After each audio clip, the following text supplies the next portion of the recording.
Polyphia's G.O.A.T is possibly the hardest ever riff on the guitar. But how do you go about learning a riff like this, and how long does it take a pro teacher to learn it? Well, I'm glad you asked. Step 1. I started by finding a Guitar Pro tab of the song. Polyphia sells this on their store, and with the Guitar Pro tab, you can slow it right down to get it perfect, and then you can speed it up as you improve. I find that this is the best way to get a good feel for the rhythm.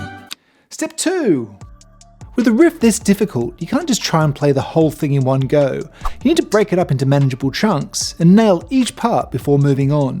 This is called chunking in cognitive psychology. For G.O.A.T, the really hard sections are this one and this one and this one.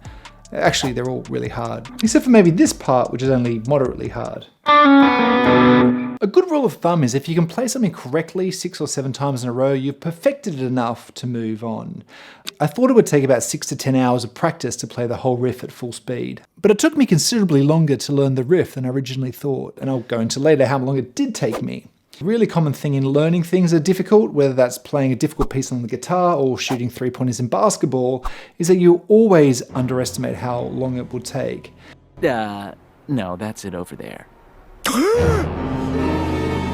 And the more details you learn about what is required to do something, the further away the goal that you're trying to reach moves.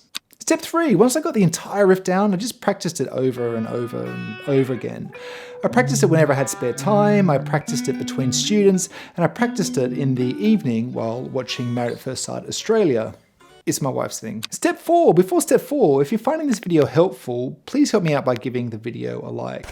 Now, even though I could now play the riff all the way through, albeit not at full speed, the more I played it, the more I became aware of the finer details, like getting the harmonics clean, and that dreaded sweep picking lick. And this is super common with students learning the guitar, and it's one of the main reasons that students give up, that sense of feeling that you're just never going to get it. But as John Aitken, the Married at First Sight Australia's relationship expert would say, trust the process. If you keep practicing, you'll get better. It's just impossible not to, and eventually you will get it right. Step 5. As I worked on speeding the riff up at 80%, I recorded this video where I went through the 10 levels of guitar riffs. G.O.A.T made the list. And I'll link that video at the end. One thing though is that whilst it's important to build up your speed step by step, every now and then you should give it a go at close to full speed. It's useful to do this so you can identify any technical issues that you might come across in the future. So for example, you might notice that your fingers fly far away from the fretboard when you're playing something fast. So when you're practicing slow, you can build that into your practice. So you can work on keeping your fingers closer to the fretboard. So by the time you do play it fast, you'll be playing it bang on. So let's hear the riff.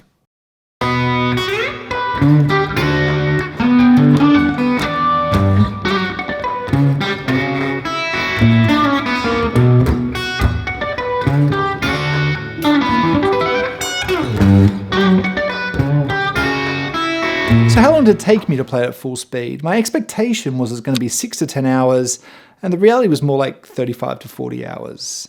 And as I got so far into the detail when I was learning it, I'm still not completely happy with it, but I find that that is pretty common. And in this video, I break down the 10 levels of guitar riffs, and see you in the next one.